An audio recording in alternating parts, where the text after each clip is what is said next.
Shalom, povo lindo que vai morar no céu. Bom dia, que Deus abençoe nosso dia, que seja um dia repleto de bênção, de paz, guardado pelo nosso Senhor e Salvador Jesus Cristo, aquele que é digno, né, desse amor, dessa devoção diária, né? Faça você também, né, dessa vida devocional, né, com Deus, né, colocando como premissa a palavra do Senhor, né? Todos os dias de manhã nós estamos aqui, né, pela misericórdia do nosso Senhor, para se alimentar da palavra de Deus. É necessário que todo aquele que crê em Cristo seja edificado na fé em Jesus Cristo, que venha desfrutar desse maná, esse pão fresquinho do céu todos os dias. Isso nutre a nossa vida espiritual, nos faz ser seres humanos melhores. E hoje nós estamos em Juízes, capítulo 20. Olha para você ver, glória a Deus. Estamos aí prestes a concluir mais um livro da Bíblia, para a honra e glória de Deus Pai, né? Porque o próximo capítulo já é o final de Juízes, capítulo 21. A gente vai estar encerrando, né, esse desfecho aqui da história, desse contexto triste de Israel. E depois vamos estar iniciando Ruth, e depois 1 Samuel, 2 Samuel. Aí já vem já o período dos reis, né? Nós vamos ver aí a ascensão do reino monarca. Amém? Então vamos lá, hoje, dando continuidade, a gente vai ver aqui a vingança de Israel, esse desfecho aí do que aconteceu, daquela concubina, né, que foi toda esquartejada ali pelo levita, e ele enviou uma parte dela para cada tribo de Israel, né? Nós vamos ver aqui o levante de Israel agora, né, nessa vingança, né? Vamos ver o desfecho aí, que vai ser o discorrer desse contexto, amém? Amém, louvado seja o nome do nosso Senhor, aquele que é único e digno de toda honra, de toda glória e de todo louvor. Os israelitas vingam o ultraje feito ao levita. É interessante a gente ressaltar o quê? Que eles vingam o ultraje feito ao levita. Então, olha só para você ver como que o sentido disso está totalmente, né, desconexo, porque ele esquartejou ali a concubina e enviou os pedaços, e é ali que nós vimos no capítulo anterior, e ali ele acionou todas as tribos, né? Porque daí ele, como que diz, ele foi ali, ele colocou diante deles aquilo que tinha acontecido com ele, de uma forma que só a forma como ele fez já é algo abominável, né? Então a gente fica pensando, nossa, mas o pessoal tá a favor dele? Sim, vamos entender esse contexto. Até mesmo porque principalmente naquela época, se o pecado ele não fosse tratado de uma forma severa, com uma alta punição, chamando a atenção, não ia haver mudança. Sim. Esse estado de pecaminoso, né, horrível que estava acontecendo ali no meio daquele povo, ia passar em branco, ia se tornar uma coisa comum. Então, às vezes, na maioria das vezes, vamos dizer assim, é necessário um choque de realidade, né, para que as pessoas venham ter uma mudança de mente e entender que aquilo que foi feito foi muito grave. Sim. Foi uma coisa absurda, porque o homem ele tem essa tendência pecaminosa, né? Esse instinto, né, que a gente vê aí, que a gente fala assim, como que tal pessoa pode cometer tal atrocidade, fazer uma coisa tão bárbara? Mas para essa pessoa que fez isso, para ela parece ser algo comum, né? Por isso que a gente vê tantos esses maníacos, né? Essas pessoas homicidas, essas pessoas que fazem coisas bárbaras, né? Então aqui nós vamos ver a consequência disso, né? Até que ponto que levou isso para que isso se tornasse um exemplo para Israel, né? Até assim, em resumo, diz aqui, ó, que nesse segundo exemplo, um acontecimento doméstico volta a se transformar num problema tribal. Por ironia, nesta sessão final de Juízes, a tribo de Judá, que liderou os israelitas contra os cananeus no começo do livro, conduz o povo de Israel à batalha contra seus próprios compatriotas, os benjamitas, que escolheram tomar partido dos homens de Gibeá. Judá representou uma liderança justa contra um caso evidente de imoralidade e desobediência, como o Rodolfo falou, né? Então é um ato extremo, exigia medidas extremas. E vamos lá para o texto.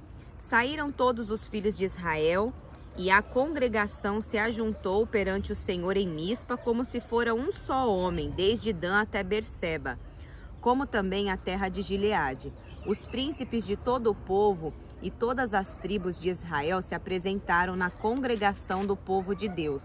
Havia 400.000 homens de pé, que puxavam de espada. Ouviram os filhos de Benjamim que os filhos de Israel haviam subido a Mispa. Disseram aos filhos de Israel: contai-nos como sucedeu esta maldade. Então respondeu o homem levita, marido da mulher que fora morta, e disse: cheguei com a minha concubina a Gibeá, cidade de Benjamim, para passar a noite. Os cidadãos de Gibeá se levantaram contra mim e à noite cercaram a casa em que eu estava, intentaram matar-me e violaram a minha concubina de maneira que morreu. Então peguei a minha concubina e a fiz em pedaços e os enviei por toda a terra da herança de Israel, porquanto fizeram vergonha e loucura em Israel. Eis que todos sois filhos de Israel. Eia, dai a vossa palavra e conselho neste caso. Então todo o povo se levantou como um só homem, dizendo: nenhum de nós voltará para a sua tenda, nenhum de nós se retirará para casa. Porém, isso é o que faremos a Gibeá. Subiremos contra ela por sorte. Tomaremos 10 homens de 100 de todas as tribos de Israel, e 100 de 1.000 e 1.000 de 10.000, para providenciarem mantimento para o povo, a fim de que, vindo a Gibeá de Benjamim, faça ela conforme toda a loucura que tem feito em Israel. Assim se ajuntaram contra esta cidade todos os homens de Israel, unidos como um só homem. As tribos de Israel enviaram homens por toda a tribo de Benjamim para lhe dizerem: que maldade é essa que se fez entre vós? Dai-nos agora os homens filhos de Belial, que estão em Gibeá, para que os matemos e tiremos de Israel o mal. Porém, Benjamim não quis ouvir a voz de seus irmãos, os filhos de Israel. Antes, os filhos de Benjamim se ajuntaram, vindo das cidades de Gibeá, para saírem a pelejar contra os filhos de Israel. E contaram-se naquele dia os filhos de Benjamim, vindo das cidades. Eram 26.000 homens que puxavam de espada, afora os moradores de Gibeá, de que se contavam 700 homens escolhidos. Entre todo este povo havia 700 homens escolhidos, canhotos, os quais atiravam com a funda uma pedra num cabelo e não erravam.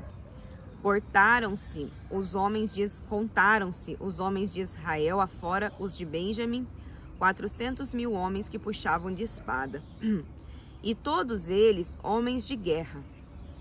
Levantaram-se os israelitas, subiram a Betel e consultaram a Deus, dizendo: quem dentre nós subirá primeiro a pelejar contra Benjamim? Respondeu o Senhor: Judá subirá primeiro. Levantaram-se, pois, os filhos de Israel pela manhã e acamparam-se contra Gibeá. Saíram os homens de Israel a peleja contra Benjamim, e junto a Gibeá se ordenara contra ele. Então os filhos de Benjamim saíram de Gibeá e derribaram por terra naquele dia 22.000 homens de Israel. Porém se animou o povo dos homens de Israel e tornaram a ordenar-se para a peleja, no lugar onde no primeiro dia o tinham feito. Antes subiram os filhos de Israel e choraram perante o Senhor até a tarde, e consultaram o Senhor, dizendo: tornaremos a pelejar contra os filhos de Benjamim, nosso irmão? Respondeu o Senhor: subi contra ele. Chegaram-se, pois, os filhos de Israel contra os filhos de Benjamim no dia seguinte. Também os de Benjamim no dia seguinte saíram de Gibeá de encontro a eles e derribaram ainda por terra mais 18.000 homens, todos dos que puxavam de espada. Então todos os filhos de Israel, todo o povo, subiram e vieram a Betel, e choraram, e estiveram ali perante o Senhor, e jejuaram naquele dia até a tarde. E perante o Senhor ofereceram holocaustos e ofertas pacíficas. E os filhos de Israel perguntaram ao Senhor: porquanto a arca da aliança de Deus estava ali naqueles dias. E Finéias, filho de Eliezer, filho de Arão, ministrava perante ela naqueles dias, dizendo: tornaremos a sair ainda a pelejar contra os filhos de Benjamim, nosso irmão, ou desistiremos? Respondeu o Senhor: subi, que amanhã eu os entregarei nas vossas mãos. Então Israel pôs emboscadas em redor de Gibeá. Ao terceiro dia subiram os filhos de Israel contra os de Benjamim e se ordenaram a peleja contra Gibeá, como das outras vezes.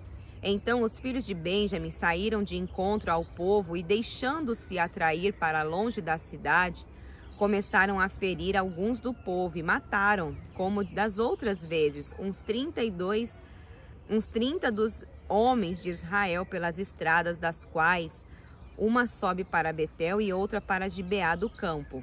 Então os filhos de Benjamim disseram: vão derrotados diante de nós como dantes. Porém os filhos de Israel disseram: fujamos e atraímo-los da cidade para as estradas. Todos os homens de Israel se levantaram do seu lugar e se ordenaram para a peleja em Baal-Tamar. E a emboscada de Israel saiu do seu lugar, das vizinhanças de Geba. 10.000 homens escolhidos de todo Israel vieram contra Gibeá. E a peleja se tornou renhida. Porém, eles não imaginavam que a calamidade lhes tocaria. Então feriu o Senhor a Benjamim diante de Israel, e mataram os filhos de Israel naquele dia 25.100 homens de Benjamim, todos dos que puxavam de espada. Assim viram os filhos de Benjamim que estavam feridos. Os homens de Israel retiraram-se perante os benjamitas, porquanto estavam confiados na emboscada que haviam posto contra Gibeá. A emboscada se apressou e aconteceu a Gibeá, e de golpe feriu-se toda a fio de espada. Os homens de Israel tinham um sinal determinado com a emboscada, que era fazerem levantar da cidade uma grande nuvem de fumaça. Então os homens de Israel deviam voltar à peleja. Começara Benjamim a ferir, e havia já matado uns 30 entre os homens de Israel, porque diziam: com efeito já estão derrotados diante de nós, como na peleja anterior. Então a nuvem de fumaça começou a levantar-se da cidade como se fora uma coluna. Virando-se Benjamim a olhar para trás de si, eis que toda a cidade subia em chamas para o céu. Viraram os homens de Israel e os de Benjamim pasmaram, porque viram a calamidade lhes tocaria. E viram diante dos homens de Israel para caminho do deserto. Porém a peleja os apertou, e os que vinham das cidades os destruíram no meio deles.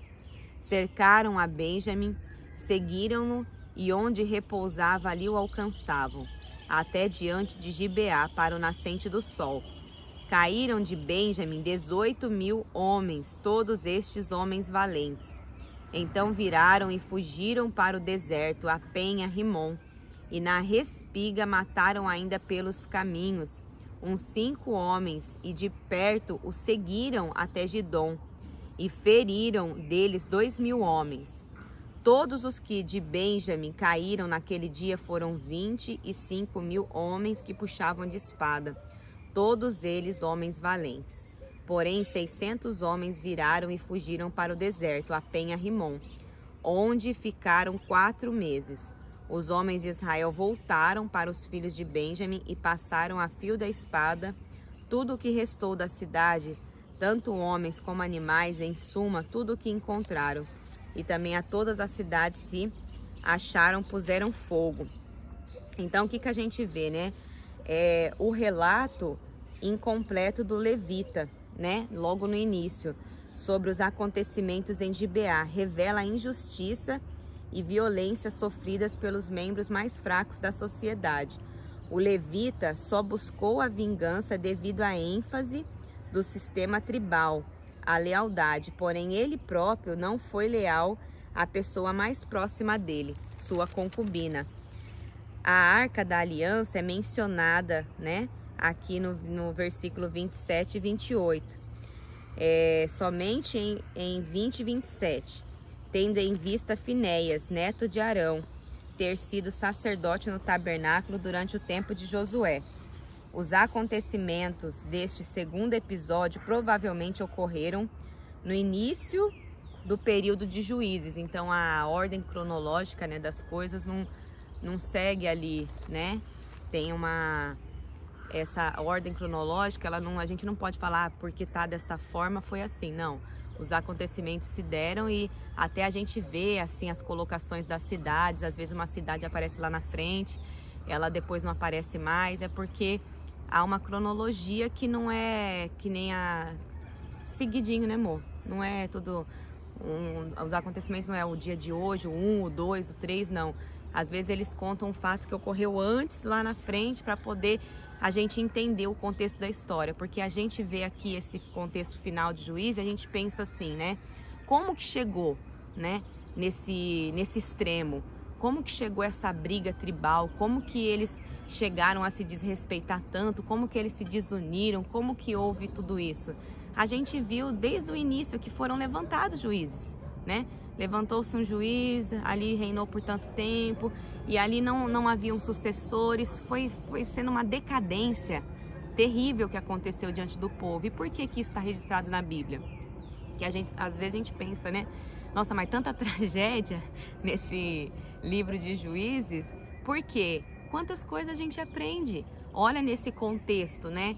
Esse levita, ele foi movido ali, né, por uma coisa que estava ali, uma religiosidade, entre aspas, né, por uma guerra tribal. Mas ele não tinha amor nem pela pessoa que convivia com ele, pela concubina. A mulher em si, ele não demonstrou amor por ela. Ele foi por um ato de religiosidade, por uma questão tribal, e fez todo aquele movimento, todo aquele rebuliço. Mas daí a gente vê como que o amor estava bem distante deles. E o que é, né, a pessoa tomar partido pro lado do mal, né? Sim. Lado errado, porque a tribo de Benjamim, vendo um ato de atrocidade como esse, algo bárbaro, deveria ter ficado do lado do povo de Israel, né? Deveria... Não ter tomado partido ali pro lado de Gibeá. Isso trouxe grande consequência, né? Porque aí eles acabaram sendo derrotados, quase que praticamente exterminados. Nós vamos ver no capítulo 21, né, o povo se lamentando pelo ocorrido, né? A tribo de Benjamim praticamente fica sem mulheres, né? E aí eles estabelecem ali no povo de Israel, entre outras tribos, que nem uma mulher deve se casar ou se aliançar com os benjamitas. Então realmente cria-se uma divisão, né? Criou-se uma divisão ali, um racha, né? E esse racha a gente vai ver, literalmente é triste isso, mas essas 12 tribos, ela vai ser dividida mesmo ali depois do reinado de Salomão, né? Onde as 12 tribos, 10 vai ficar no norte e somente 2 vai ficar no sul. Essas 10, elas vão ser entregues ao povo da Síria, um povo terrível, né? Eles vão criar capitais de modo que ali com bezerro, com imagem, para que o povo não venha a adorar em Israel, em Judá, né? Então ali você vai ver um negócio bem complicado acontecendo, e Deus vai manter somente a tribo que vai vir da linhagem, né? Segurando ali para vir da linhagem que aí vem a pessoa de Jesus Cristo, né? Então, mas é só um spoiler para você ir acompanhando, ver que ainda tem muita coisa para acontecer, né? Amanhã nós vamos estar finalizando o livro de Juízes, né? Para a honra e glória de Deus, iniciando o livro de Ruth. São apenas 4 capítulos, e depois a gente já entra em 1 Samuel, 2 Samuel, e vai ser bênção demais a gente se inteirar desse contexto, desse maná, esse pão fresquinho do céu que alimenta a nossa vida todos os dias, né? Tem muitas pessoas aí que acompanham esse canal e elas falam: olha que legal, a gente está agora conseguindo, né? Eu estou conseguindo aqui meditar na Bíblia, entender um pouco mais. Eu e a Paula, nós não somos detentores do saber, nós estamos aqui apenas como um instrumento, também sendo permitido ser tocado por Deus, se alimentando da palavra. E é necessário que da forma como a gente é alimentado, a gente também procura, de uma forma simples, transmitir, né, para você que está aí acompanhando, assistindo esse canal, porque a gente entende que a gente deve morrer vazio, que a gente deve se tornar inútil para as pessoas, ao ponto de um dia elas mesmas estarem caminhando por si só, se alimentando da palavra ali de uma forma íntima, de uma forma verdadeira, entendendo que buscando a verdade vai nos libertar e a gente vai ter compromisso com essa verdade, sem apontar fulano ou ciclano, porque uma vez que a gente tem um compromisso com a verdade, com a palavra de Deus, isso sobressai, né? Naturalmente você vai saber o que é da parte de Deus e o que não é. Sim. Então, quanto mais a gente focar na verdade, a gente vai estar menos preocupado com o outro, né? Com as coisas que estão acontecendo aí fora, porque o nosso foco está na verdade. Esse é o propósito, em nome de Jesus, amém? Amém. E para que a gente sempre venha tomar partido também, a gente se sentir mais seguro nas nossas decisões, para a gente entender que assim, não, a gente está andando conforme a palavra de Deus, então estou tomando partido correto, né, e agradando a Deus, né? Esse é o propósito, porque se você ficar do lado do mal, você vê que nem sempre o mal vence, né? Pelo contrário, quase sempre perde. Então, e a Bíblia já fala qual que é o final do mal, né? Apocalipse a gente sabe que o diabo já é um derrotado, que o mal não vai ter vez. Então a gente já sabe o final da história. Então... e o único propósito dele, a gente sabe também. Ele mesmo sabe qual que é o fim dele, mas o propósito dele é de desvirtuar, é de tirar você da presença de Deus, é destruir o plano divino do Senhor, que é a família. Amém? Amém. Vamos orar? Senhor, meu Deus e amado Pai, Sim, nós te damos graças, ó Deus, por essa rica oportunidade de mais um dia, Senhor, estarmos, Senhor, na Tua santa presença, de uma forma simples, de uma forma genuína, aprendendo, Senhor, mais, Senhor, da Tua palavra. Essa palavra que nos liberta, que nos transforma, que nos faz, Senhor, ser humanos melhores, Pai. Que a cada dia, Senhor, o Senhor possa, Senhor, através do Teu Santo Espírito, trazer, Senhor, uma revelação, algo da Tua parte, da Tua palavra, Senhor, que salte aos nossos olhos, que traga mudança de atitude, que a gente possa ser moldado a cada dia, Senhor, segundo a Tua vontade, Pai.